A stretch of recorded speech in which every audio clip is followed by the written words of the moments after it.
Les blessures de l'âme, deuxième partie. Et pour vous aider à les comprendre, à mieux les cerner et à prendre conscience de leur action sur l'âme, le thérapeute holistique et agrégé de philosophie et de lettres Steve Tailamé est déjà dans notre studio. Il nous propose d'en détailler l'implication de ces meurtrissures dans la construction de l'être. Une première partie où le temps, c'est vrai, s'était écoulé tellement rapidement qu'on s'est dit qu'il fallait, et puis aussi des auditeurs qui nous ont dit mais il fallait quand même faire une seconde partie pour qu'on puisse bien saisir et comprendre ce que sont ces blessures, ces meurtrissures qui participent à la construction de l'être. Et vous êtes là ce soir, Steve Tailamé, pour nous dire tout ça. Bonsoir. Bonsoir Claudine, bonsoir chers auditeurs. Et merci encore une fois d'avoir répondu à l'invitation de Drive Back et aussi des auditeurs de Martinique la première. Toutes les émissions qui sont proposées dans ces 2 heures, des émissions autour de la sexualité, de l'amour, mais aussi de développement personnel, de la psychologie et du bien-être. On espère, c'est vrai, pouvoir vous aider à vous comprendre, à comprendre aussi les personnes qui sont à proximité, pouvoir les observer et pouvoir les aider notamment.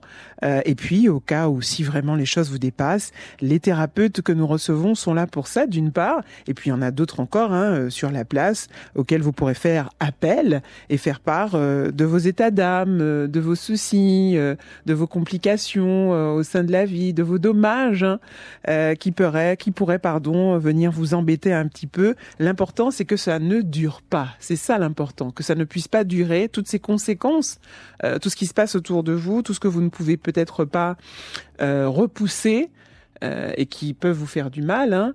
L'important, c'est que ça ne dure pas et que vous pouvez vous en sortir, Steve. Oui, effectivement, on a vu la dernière fois que l'enfant n'a pas le choix des blessures qu'il vit. Et il n'a pas la possibilité non plus concrètement de s'en sortir. Donc c'est pour ça qu'il y a la création des masques et de tout ce qu'on appelle aussi les faux self, les sous-personnalités pour pouvoir survivre. Et c'est vrai qu'en devenant adulte, progressivement on est en mesure d'aller revisiter toutes ces blessures et tous ces masques pour pouvoir d'abord les cicatriser, les apprivoiser, les accepter déjà et ensuite pouvoir faire le travail de transmutation, de libération. C'est un peu ce qu'on verra aujourd'hui quand vous parlez de transmutation au sein de cette émission, donc jusqu'à 21h. On va quand même revenir sur ce qui s'est passé en première partie. On va faire un petit résumé, peut-être aussi nommer les fameuses 6 blessures dont on parle, qui émanent un peu du livre de Lise Bourbeau. Elle parlait de 5, mais vous aviez voulu nous en parler des 6 importantes. Oui, ajouter une sixième. Enfin, c'est pas moi qui l'ajoute, mais donc c'est vrai que la notion de 5 blessures de l'âme part de, c'est un livre de Lise Bourbeau qui est paru en 2013, et donc elle énumère, elle analyse 5 blessures fondamentales: la blessure de trahison, la blessure de rejet, la blessure d'humiliation, la blessure d'injustice et la blessure d'abandon. Chacune de ces blessures crée un masque ou une stratégie de personnalité pour pouvoir survivre. Donc la blessure de rejet, c'est le masque du fuyant. On va fuir pour ne pas être rejeté. La blessure de l'abandon, c'est le masque du dépendant. On va tout faire pour ne plus jamais être abandonné. La blessure d'humiliation, c'est le masque du masochiste. On va se sacrifier pour pouvoir être accepté et aimé. La blessure de trahison va créer le masque du contrôlant. Pour ne plus être trahi, on va essayer de contrôler, de se contrôler aussi, de contrôler les situations. Et la blessure d'injustice, va créer le masque du rigide, c'est-à-dire que on va tout faire pour ne plus être injuste, pour ne plus subir l'injustice, et donc ça crée une psychorigidité.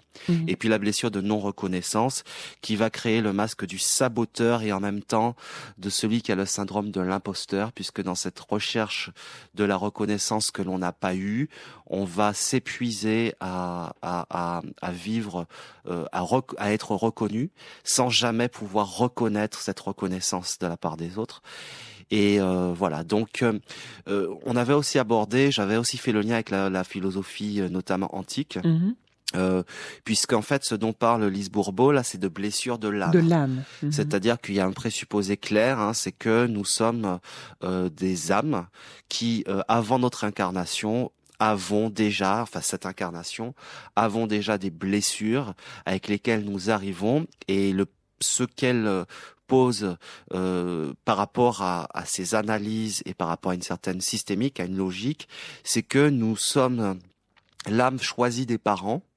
Je dirais, l'âme est attirée par les personnes qui raisonnent comme elles-mêmes telle ou telle blessure. C'est-à-dire que les blessures que nos parents nous font vivre, puisque c'est quand même beaucoup le contexte familial et les parents, c'est les parents qui, en tout cas les éducateurs, eh bien l'âme va être attirée spontanément par des personnes qui vibrent les blessures qu'elle vibre déjà, et qui vont lui faire revivre ses blessures principales.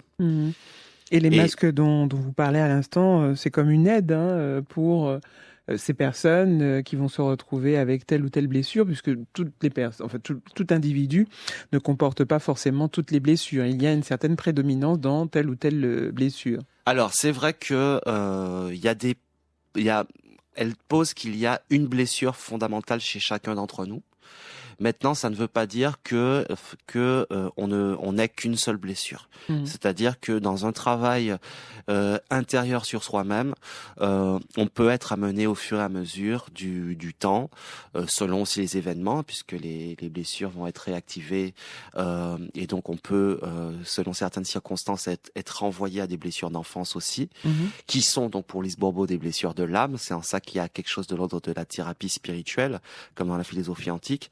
Et donc voilà, il y a quand même personnellement, je considère qu'on a plusieurs des blessures, et que selon comment on évolue, ce que je pourrais dire par expérience, c'est que au fur et à mesure qu'on travaille sur soi, eh bien une blessure principale qui va être guérie, très apaisée, eh bien on va être amené à aller visiter d'autres petites blessures. C'est le travail de développement personnel, d'évolution aussi psycho-spirituelle, psycho-énergétique, que de vraiment aller au fur et à mesure de plus en plus dans les petits recoins, pour même les traces de blessures qui seraient moins prégnantes, quand même aller les visiter. Parce que comme je disais la semaine dernière, il y a aussi des choses qui sont présentes de façon transgénérationnelle, et qu'on peut contacter aussi dans le cadre d'une thérapie. On peut ne pas avoir expérimenté une blessure dans son enfance, mais porter quand même quelque chose de ses parents. Steve Thalam est avec nous ce soir. Nous parlons des 6 blessures, deuxième partie. Là, c'était un vif résumé de ce qui s'est passé dans la toute première émission, où on parlait des 6 blessures. Là, aujourd'hui, on va s'arrêter sur d'autres points. On parlait tout à l'heure de la transmutation. On va aussi évoquer le corps. Le corps a une importance face à ces blessures de l'âme. Il réagit, il se façonne, il se transforme, il se modélise, ce corps, il n'est pas inerte, non, face aux blessures de l'âme. Au contraire, ces blessures donnent au corps une espèce de physionomie. On pourrait dire les choses ainsi, Steve. Alors oui, alors il y a 2 approches. Les deux ne sont pas exclusives. C'est-à-dire que si on considère que le corps est la manifestation de l'âme dans cette réalité physique, eh bien, la physionomie de l'enfant révèle déjà des choses de ses blessures. Même le bébé, quand il naît, on pourrait à la limite. Donc, il y a déjà quelque chose qui est antérieur déjà à l'expérience avec les parents. Et puis, il y a aussi une autre approche. On pourrait dire qu'effectivement, les blessures que l'on vit dans l'enfance vont façonner un corps d'une certaine façon ou d'une autre. Et Lise Bourbeau, elle propose vraiment une typologie des symptômes physiques, des caractéristiques physiques à partir des blessures. Et donc, moi, ce que je pourrais dire, c'est que effectivement, si il y a des personnes, par exemple, dans la blessure d'injustice, eh bien, si vraiment on est quelqu'un qui a cette blessure de façon très forte et de façon quasi exclusive, eh bien, on va se retrouver complètement dans des caractéristiques qu'elle développe. Alors, elle dit que ce sont souvent des personnes assez grands, plutôt maigres, voilà, avec une façon rigide, des bras, des membres plutôt longs, une certaine manque de souplesse, des mâchoires un petit peu saillantes, voilà. Mais si on a plusieurs blessures, ça va être beaucoup plus subtil. Si vous avez à la fois la blessure d'injustice et d'humiliation, par exemple, étant donné que la blessure d'humiliation, justement, elle décrit plutôt des personnes fortes, corpulentes, c'est l'opposé.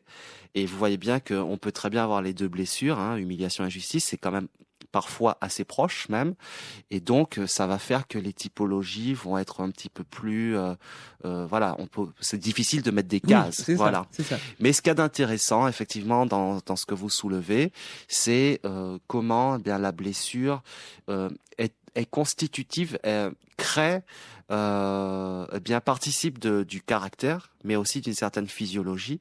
Et c'est très intéressant dans une approche holistique parce qu'effectivement, c'est réellement saisir que les symptômes physiques, psychiques, émotionnels ne forment qu'un tout. Et c'est tout à fait l'approche holistique, c'est-à-dire holistique qui considère l'être humain comme un tout. Voilà, c'est ça, pas comme un être séparé, au contraire, un être complet, où on doit prendre en compte l'esprit, on doit prendre en compte le corps, l'âme, etc., pour bien comprendre dans quel état se trouve la personne à un instant T, à un moment bien précis.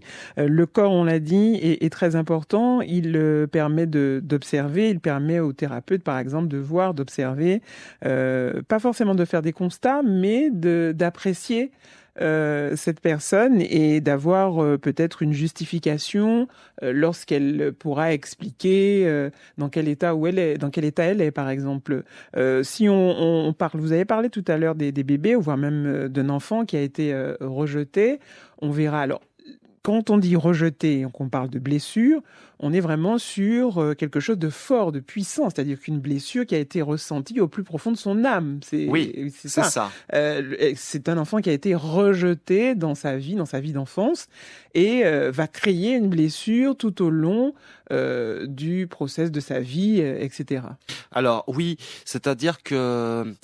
Et là, le corps peut avoir des caractéristiques par rapport à cette blessure de rejet. Et même des symptômes aussi, des maladies, des troubles psychosomatiques qui sont, enfin, on dit psychosomatiques, mais enfin, c'est vécu de façon somatique parce que il y a des choses. Alors, imaginez par exemple un père fuyant parce qu'il a la blessure de rejet et face à son enfant, eh bien, l'enfant peut vivre cette fuite comme un rejet. Ça veut dire que pourtant, il n'est pas rejeté par le père. Ça veut dire que la blessure se crée à partir d'un ressenti, d'un vécu. C'est la façon dont l'enfant vit des situations. Ça n'a pas forcément été un rejet conscient de la part du père, par exemple, ou de la mère. Mais comme on fonctionne avec les énergies, les vibrations, donc ce ressenti peut être plus ou moins fort, peut être plus ou moins perçu comme quelque chose de réel. Alors que ce n'est pas le cas, c'est quelquefois inconscient. C'est inconscient et l'exemple que j'ai pris, le père qui a la blessure de rejet et qui s'est construit avec donc ce masque du fuyant, en fait, il fait vivre à son enfant cette blessure de rejet contre laquelle il est en lutte lui-même. C'est ça qu'elle explique très bien, c'est que le masque soit nous attire encore plus la blessure contre laquelle il s'est installé, il s'est créé ce masque, soit il fait vivre, parfois les deux, il fait vivre aux autres ce qu'on ne veut pas vivre. Et c'est en ça qu'on voit que les parents souvent vont faire vivre à leurs enfants leurs propres blessures. Vous nous direz tout à l'heure en quoi le rôle du thérapeute est assez intéressant dans l'identification de ces blessures, les 6 blessures, le rejet, l'abandon, l'humiliation, la trahison, l'injustice et aussi la non-reconnaissance. On a parlé du corps. On va poursuivre avec quand même quelque chose qui peut être pas étonnant, mais ne serait-ce que peut-être pouvoir le dire, c'est la guérison. Quand on parle de guérison face à ça, la guérison, ça efface net toutes les plaies, ça efface net toutes ces blessures qui étaient quelquefois à vif. Est-ce le bon mot de parler de guérison quand on évoque les 6 blessures de l'âme? Alors c'est très intéressant parce que si on entend par guérison une disparition totale, non. Mhm. C'est-à-dire que ce qu'elle explique, et puis voilà, on voit bien par rapport à d'autres thérapeutes, d'autres écrits et l'expérience, c'est que le fond de la personne, comment vous dire, cette blessure, elle va laisser des traces, forcément. Moi, je dirais qu'il y a une première étape qui serait une cicatrisation, c'est-à-dire une insensibilisation de cette blessure. Cette cicatrisation, vous voyez bien, pour continuer sur l'image, on voit quand même la trace. C'est-à-dire qu'il y a quand même une rugosité, il y a quand même quelque chose qui est là. Donc, traduit en termes psychologiques, on va peut-être être touché par certaines choses, mais plus comme une plaie ouverte à vif. Donc ça, c'est une première étape. La blessure, elle est cicatrisée. Mais d'un point de vue holistique, on pourrait dire que la véritable guérison, ce serait une transmutation. C'est-à-dire que c'est un peu ce principe de l'alchimie. Hein, tu m'as donné ta boue, j'en ai fait de l'or, hein, Baudelaire. C'est-à-dire que à partir de cette blessure, il y a quelque chose qui va être comme sublimé et cette blessure va être comme retournée et ça peut rester une certaine vulnérabilité, mais en même temps, ça va être une force. C'est un peu le principe de la résilience. C'est-à-dire que un enfant battu, par exemple, il va forcément, même s'il devient quelqu'un de entre guillemets guéri, il va quand même garder des traces de cette expérience. Mais il peut retourner cette expérience douloureuse en quelque chose de noble. Hein, c'est vraiment ce principe de la sublimation dont parle Freud. Et par exemple, c'est un peu le principe de la résilience chez des gens qui ont eu des enfances très difficiles ou des expériences très difficiles, mais qui en font quelque chose de positif, sans être des gens blessés à vif. Mais ils vont quand même toujours rester quand même sensibles à certaines choses. Et le masque lui-même va devenir non plus quelque chose d'handicapant, mais plutôt des qualités. La résilience dont vous parlez nous concerne ici au pays Martinique par rapport à la période de l'esclavage. Ah oui, c'est vrai que la semaine dernière, j'ai parlé de cette blessure d'humiliation et je disais qu'il y avait des peuples, des communautés qui avaient de façon transgénérationnelle des mémoires donc plus ou moins lointaines. C'est-à-dire que même sans avoir eu des parents humiliants, il y a quand même quelque chose dans l'inconscient collectif du peuple qui relève de ça. Et effectivement, je pense vraiment que, notamment, nous, Martiniquais, nous avons cette blessure d'humiliation qui, selon Lise Bourbeau, est la blessure la plus rare des 5. Elle dit que tout le monde a plus ou moins les 4 autres, mais il y en a qui n'ont pas du tout l'humiliation. Et donc oui, cette notion de résilience, ça, en l'occurrence de façon collective, ce serait bien justement de comment vous dire, de passer de cette dimension sacrificielle du déni de soi, du refus de soi, du sentiment d'être indigne, elle dit que par exemple celui qui guérit de la blessure d'humiliation, eh bien il bascule du masochiste à l'empathe. À celui qui est ouvert. Et c'est vrai que qui est ouvert aux autres, capable de comprendre les autres. Et voilà, ça me fait penser là le glissement tout de suite chez Glissant, cette notion de la créolité qui est une ouverture au monde, par exemple. Tout à fait, voilà. Donc, c'est-à-dire partir d'une expérience douloureuse de façon collective pour basculer dans quelque chose qui serait de l'ordre de l'ouverture, en l'occurrence, de la compréhension. Et c'est un peu ce que Glissant dit, hein, un peuple, le peuple créole guéri. Enfin, je sais pas s'il emploie le mot guéri, j'ai oublié, mais en tout cas, c'est un peuple qui se reconnaît dans une dignité, mais qui le rend ouvert au monde. Et Comme une sorte de rhizome qui pousserait, c'est ça? Oui, c'est ça. De ces blessures, une nouvelle chair qui prendrait une autre forme. Une autre forme. Qui prendrait son assise. Oui, c'est ça. Son assise sur la souffrance et sur cette blessure. C'est ça. C'est un peu l'image du nénuphar qui naît de la vase. Ça me rappelle quand j'ai cité Baudelaire, tu m'as donné ta bouche, j'en ai fait de l'or, les fleurs du mal, ce qui jaillit de la souffrance. Et c'est vraiment la résilience. C'est-à-dire que la résilience, c'est à partir d'une expérience ou d'un vécu, c'est parfois une expérience de plusieurs années, à partir d'un vécu douloureux, faire de ce vécu quelque chose qui soit une force. Mais derrière ce mot force, ça veut pas dire devenir pleinement insensible. On peut être fort et vulnérable de ses souffrances passées. Parce qu'on on reconnaît. Et parce qu'on les reconnaît. Voilà, c'est bien ça. Ce soir avec nous, Steve Tailamé. Il est thérapeute holistique, mais aussi agrégé de philosophie. Nous avons entamé en cette soirée la seconde partie des 6 blessures de l'âme. Et là, il nous expliquait un peu ce qu'était cette forme de guérison qui passe par une transmutation de ces masques, comme un nouveau fumier, voilà, qui prendrait forme on va dire plutôt, à partir, où j'ai parlé de rhizome tout à l'heure, voilà, quelque chose qui commence à pousser, quelque chose qui on connaît pas bien la forme, on sait pas vraiment comment c'est, on n'arrive pas encore à déterminer exactement qu'est-ce que c'est que ce rhizome, mais en tout cas, il sera porteur. Tel un bourgeon, voilà, il donnera sûrement une nouvelle plante, un nouvel être, un nouveau corps, une nouvelle pensée, voire même un nouvel esprit à travers les blessures dont on parle ce soir, 20h30 déjà. La musique pour continuer, et vous reviendrez avec nous, Steve Tailamé, d'ici quelques instants pour poursuivre la deuxième partie des 6 blessures de l'âme. D'accord. Parlons des êtres vivants, parlons des êtres humains plutôt, avec leurs blessures. Ces blessures, on vous les rappelle, il y en a 6: rejet, abandon, humiliation, trahison, injustice et non-reconnaissance.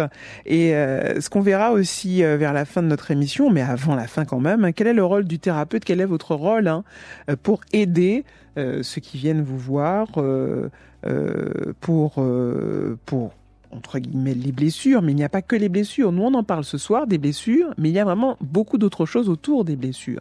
C'est certainement un des points qui va ressortir lors de la consultation, lorsque vous aurez une consultation avec quelqu'un.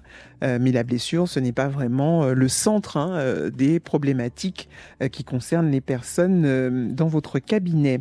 Donc, on a parlé de la guérison tout à l'heure. Vous avez évoqué la transmutation des masques. On y reviendra quand même pour pouvoir préciser un peu plus, affiner ce point. La guérison, c'est quoi encore par rapport à ces 6 blessures? Alors, je dirais que Lise Bourbeau, et c'est vraiment quelque chose qu'on retrouve dans beaucoup de philosophies. Et bon, là, je vais parler par exemple de Ho'oponopono. Je ne sais pas si les auditeurs connaissent. Mais il faut expliquer ce que c'est que Ho'oponopono. De la philosophie hawaïenne. Désolé, pardon, merci, je t'aime. C'est 4 phrases qui guérissent, selon cette tradition. Désolé, pardon, merci, je t'aime. Désolé, c'est-à-dire je reconnais. Je prends acte. Pardon, eh bien, je me pardonne et je pardonne globalement. Merci, parce que ce qui est en train de m'arriver, ce qui est en train de remonter, eh bien, je suis dans la gratitude. En tout cas, même si c'est pas évident, mais j'ai conscience que c'est pour une bonne raison et que c'est bien que je le vois. Et je t'aime, c'est-à-dire je m'aime.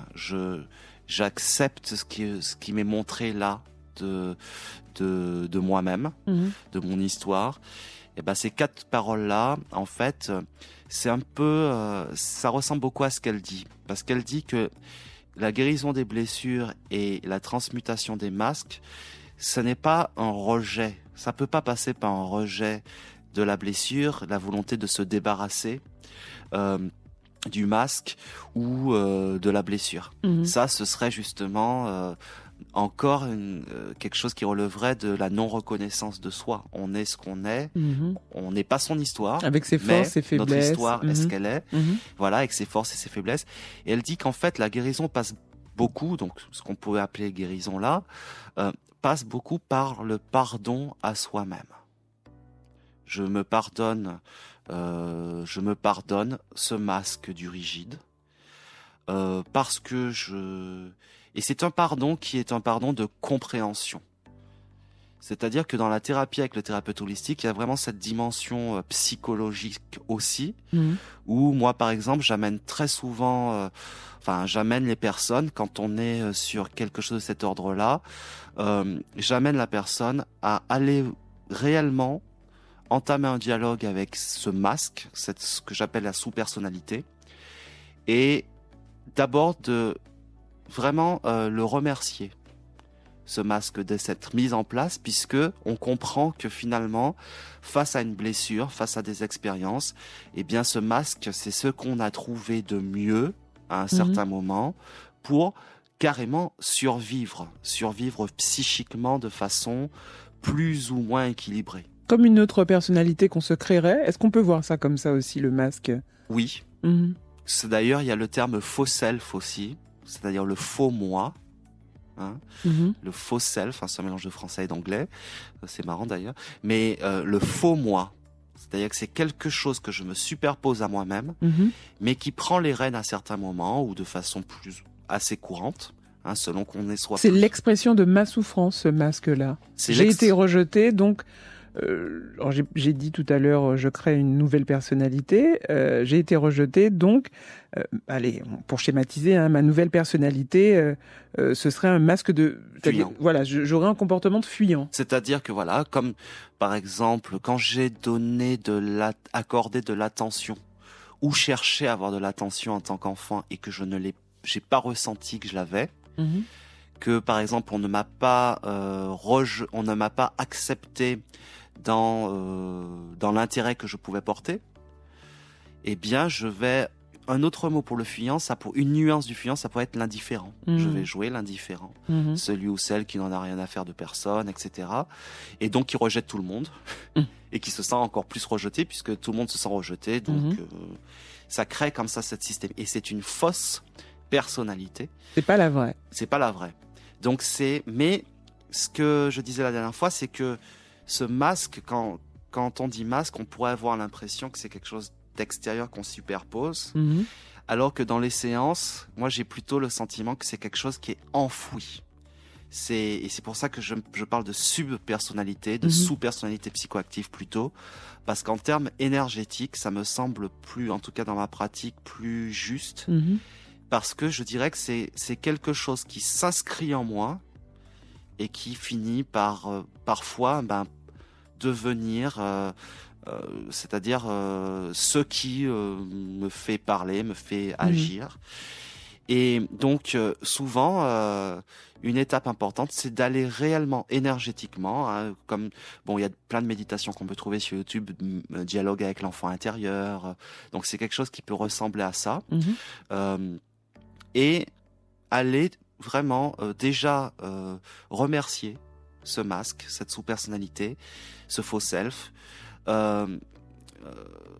Peut-être aussi simplement, aussi selon les cas, lui demander pardon de l'avoir laissé prendre les rênes comme ça. Parce que faut bien comprendre que le masque du fuyant, c'est un masque de personne en souffrance. On peut pas être fuyant dans la vie et heureux, c'est pas possible. On peut pas être contrôlant et heureux non plus. C'est un stress énorme.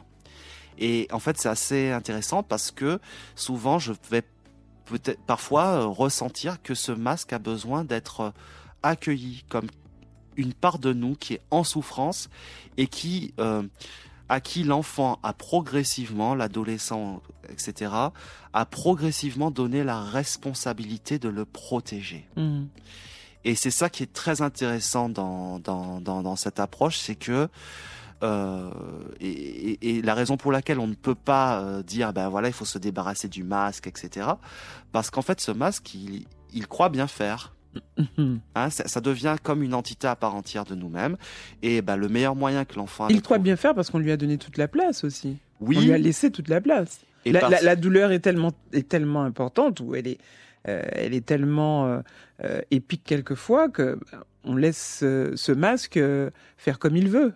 Oui, et puis, alors, On pourrait dire aussi que, comme je disais, l'enfant, il n'a pas tellement le choix. L'enfant, quand vous êtes enfant, vous subissez votre entourage, quoi.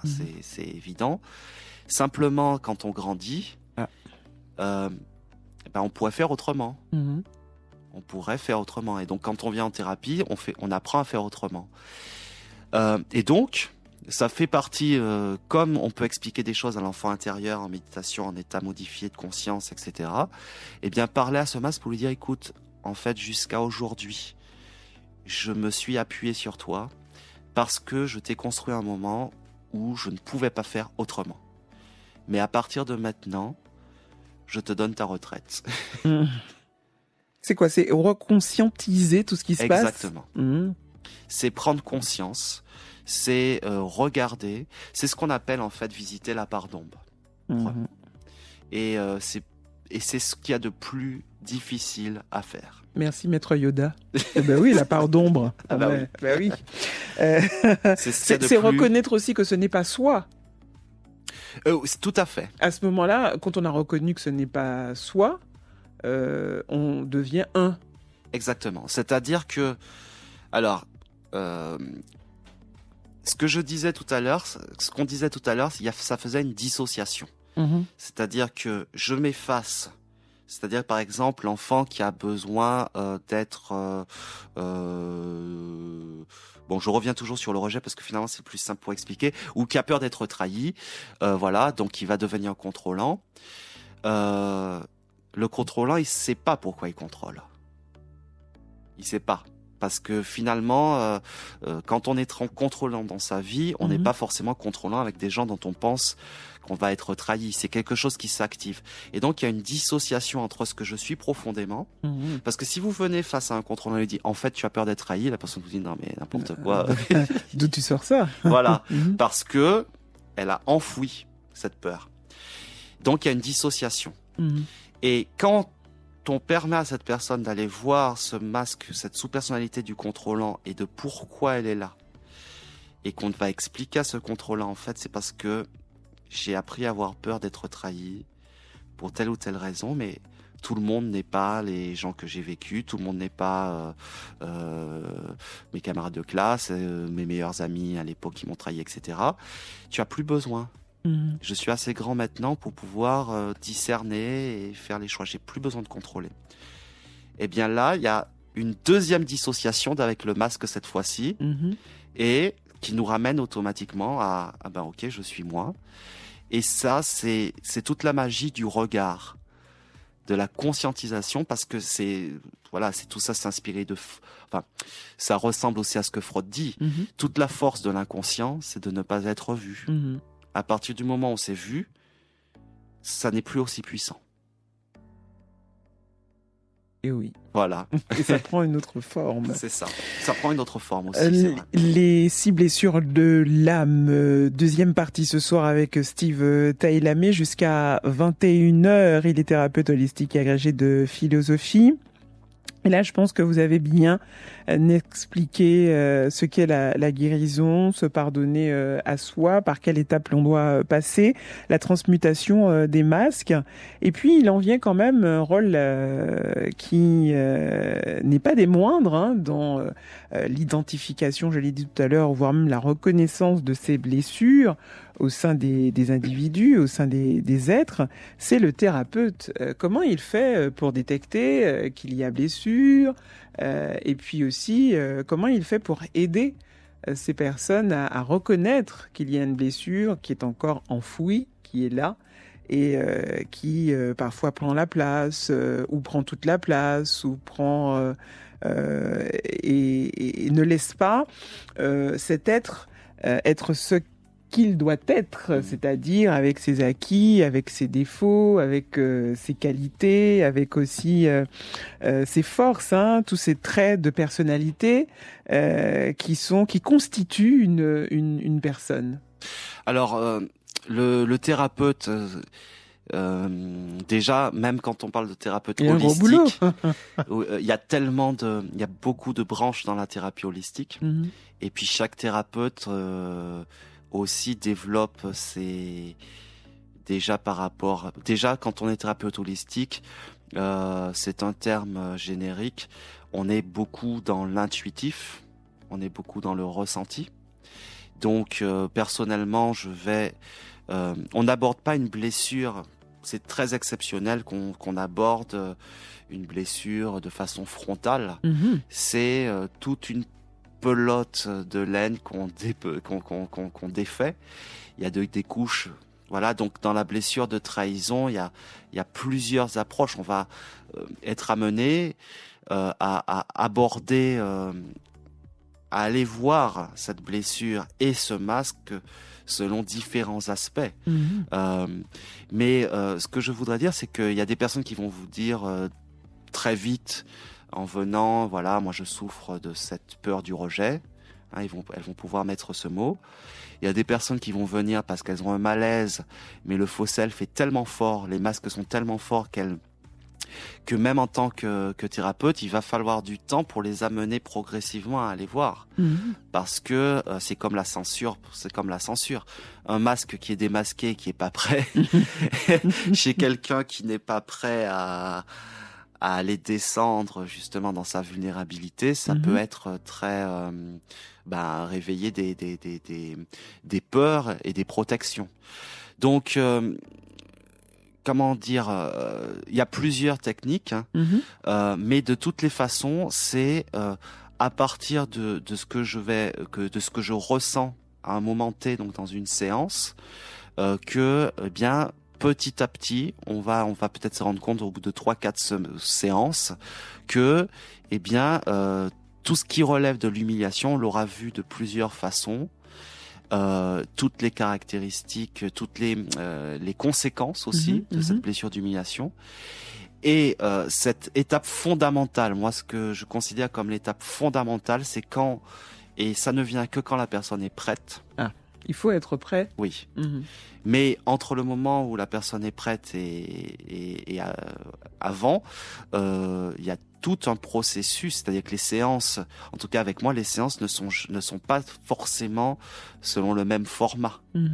Et donc, mais quand même, pour moi, le moment fondamental par rapport à une blessure ou une problématique particulière, c'est quand on est en mesure, et ça je le ressens, je peux pas vous expliquer comment, la personne m'autorise en énergie, je dirais, à aller réellement dialoguer avec cette sous-personnalité et lui donner l'autorisation de se reposer, quoi. De la laisser, alors se reposer, la laisser s'en aller, cette blessure, ce masque, pardon. Oui. Et à partir de ce moment-là, effectivement, parfois, ça peut être l'inviter à se transformer. Mais c'est surtout l'inviter à se reposer.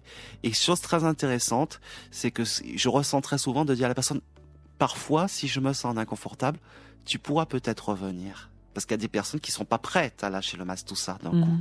Et ce masque, faut pas oublier, c'est un adjuvant, c'est pas un ennemi.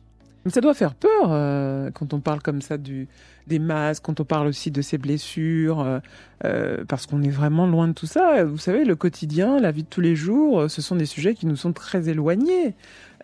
Parfois qui peut être incompréhensif parce que on pourrait ces sujets les mettre au rang de la spiritualité, au rang des choses qui ne sont pas vraiment accessibles et nous empêcheraient de comprendre comment fonctionne l'être, comment fonctionnent les personnalités. Ça peut être des sujets d'étonnement. Oui. Ce que vous êtes en train d'évoquer quand vous parlez des blessures, en plus il y en a 6. Oui. Ça fait partie quelquefois des thérapies et voire même des techniques que vous utilisez pour aider ces personnes à comprendre, mais pas évident quand même de comprendre tout ça.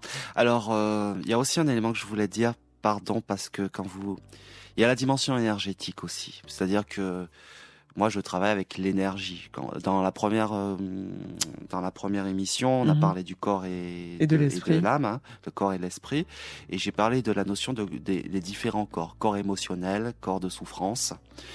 Et bien, il y a des personnes avec lesquelles la séance, ça va être un soin énergétique. Où là, il n'y a pas besoin de passer par la parole. Parce que la personne n'est pas prête à en parler. Et là, il s'agit réellement c'est comme une douche, hein, c'est comme un nettoyage, c'est comme un dégagement traumatique qui peut se faire, là encore, qui se fait forcément par couches successives. Et le soin va activer quelque chose que la personne va continuer à laisser se faire, hein, au fur et à mesure. Parce qu'effectivement, il n'y a rien de plus déstabilisant pour des personnes comme nous qui ont été élevées de façon globale sur sois fort, sois forte, ne montre pas ta vulnérabilité et puis fais comme si. Très fonctionne. De façon très mécanique et cartésienne voilà. aussi. Oui. Oui, hein, on a été élevé comme ça. Quand vous parlez d'énergie, etc., ça vient, mais en millième position. Hein. Oui. Alors peut-être qu'aujourd'hui... Ça commence à s'inverser, oui. Hein, il y a beaucoup plus d'éveil. Oui. La spiritualité a une signification aujourd'hui. On l'aborde beaucoup, et même très beaucoup. On l'aborde beaucoup, et de façon, je dirais, la spiritualité déconnectée de tout ce qui pourrait la rapprocher du religieux. Et ça, c'est grâce aux découvertes scientifiques, notamment la physique quantique, l'épigénétique dont je parle souvent. C'est-à-dire que cette notion de spiritualité, esprit, corps, esprit, c'est quelque chose de très concret qui est physique, même si ce n'est pas de l'ordre du visible. C'est-à-dire que moi, je considère que maintenant, le fait que vous puissiez contacter quelqu'un avec un téléphone portable débranché, ça a ouvert la conscience collective à la notion qu'il y a de l'énergie et des ondes. Je veux dire, on vit avec ça. Donc, même moi, je travaille surtout à distance et personne, enfin les personnes qui me contactent ne sont pas du tout, elles savent très bien que j'ai pas besoin d'être là à côté d'elles pour travailler. Et donc, ça se développe cette conscience-là, notamment grâce au progrès technologique et scientifique. Mais ce que je voudrais dire aussi, c'est que oui, c'est vrai que c'est difficile, mais quand on commence une thérapie holistique, une psychothérapie, c'est très souvent parce que la vie nous a obligés à ça. C'est-à-dire que ça devient plus difficile de ne pas le faire. C'est ça, les taux se resserrent. Bien oui. On a vécu des expériences successives qui nous amènent à un moment à soit à nous poser, à réfléchir et à nous demander mais où j'en suis, qu'est-ce que je fais, comment je me sens, où je veux aller, qu'est-ce qui se passe en moi, qu'est-ce qui se passe en moi, qu'est-ce qu'il y a dans mon esprit, comment je suis un peu perdu ou j'arrive pas vraiment à trouver mes repères, et à ce moment-là on est obligé d'y aller, on est obligé de demander une aide à un thérapeute, etc., pour faire une thérapie, parce qu'il y a des choses qui nous dépassent à ce moment-là. Ça devient un moment plus difficile de ne pas y aller que d'y aller. Parce que ça devient beaucoup plus insupportable. Et le cas extrême, c'est une maladie. Il y a quand même des gens qui excusez-moi, mais qui s'en sortent d'un cancer et qui vous disent après coup, parce que à la fois du médical, à la fois du psycho-énergétique, à la fois de ce qu'on appelle médecine parallèle, à la fois de l'énergétique, etc. Tout ça en même temps. Et une fois qu'elles s'en remettent, elles vous disent, j'ai rencontré plein de gens comme ça, que leur maladie a été pour elles le moment d'un immense réveil, et que c'est à cause de ça, et voilà, pour celles qui s'en sortent grâce à ça, pour certaines, pour certains aussi, elles disent voilà que je suis allé contacter certaines choses en travaillant sur plusieurs plans. Et c'est sûr que c'est pas forcément une maladie, mais il y a des événements, des choses qui font que, eh bien, le masque, le faux self, la sous-personnalité, elle se fatigue. Et ça fonctionne plus. Et quand ça fonctionne plus, il faut trouver des solutions. Là, il faut trouver des solutions et y aller. Oui. On arrive au terme de cette émission avec un message qui vient d'arriver sur le 17 88 60, notre ligne WhatsApp. Bonsoir, vous parlez beaucoup. Ah bon, je parle beaucoup. Vous, alors c'est certainement moi aussi, hein, nous sommes deux dans le studio. C'est vrai, il faut un troisième numéro des blessures de l'âme. Là quand même, je Je pense que... Madame voulait dire qu'on a beaucoup de choses à dire. Alors. Oui, sûrement. C'est certainement ça. Merci. Voilà, c'est ça. Ce n'est pas une blessure de rejet. Non, au contraire, pas du tout.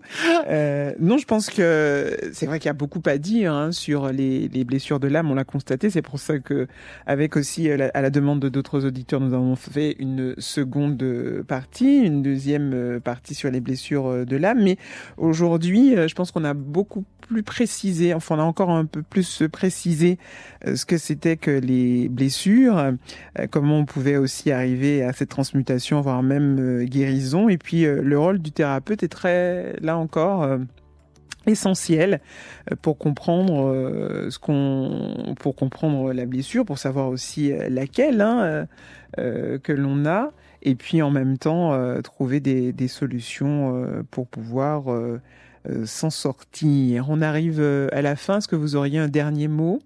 Eh bien, je dirais que mon dernier mot, ce serait par rapport au livre. Elle explique qu'en fait, la plus grosse blessure, c'est la blessure de trahison, dans le sens où nous expérimentons toutes ces blessures. L'âme expérimente toutes ces blessures tant qu'elle ne sait pas qui elle est. Qu'elle est une âme même au-delà de l'expérience. J'en ai parlé un petit peu la dernière fois. Et elle dit, c'est pour ça que quand on prend la première lettre de ces 5 blessures, puisqu'elle parle de 5 blessures, ça donne trahison, T comme trahison, R comme rejet, A comme abandon, H comme humiliation et I comme injustice. Et donc elle dit, voilà, nous nous trahissons parce que nous ne savons pas qui nous sommes.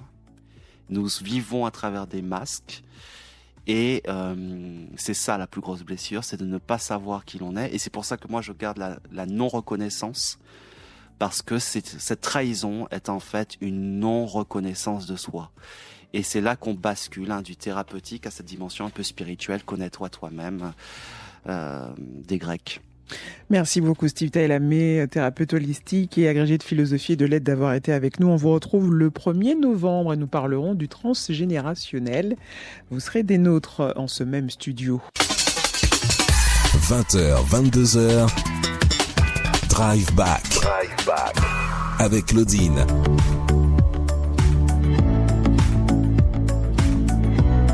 Vous êtes encore là et nous entamons la seconde partie de notre émission avec ce thème ce soir, les conflits dans le couple. Je ne savais pas qu'il y avait 2 L. Je ne savais pas qu'il y avait 2 L dans couple. Je viens de découvrir ce mot qui va sûrement entrer aussi dans le dictionnaire très bientôt. Couple. Ah ben, c'est pas mal. Allez, on reprend ça. Il s'exprime par des oppositions plus ou moins virulentes et peut entraîner des incompréhensions qui peuvent persister. Notre psychothérapeute est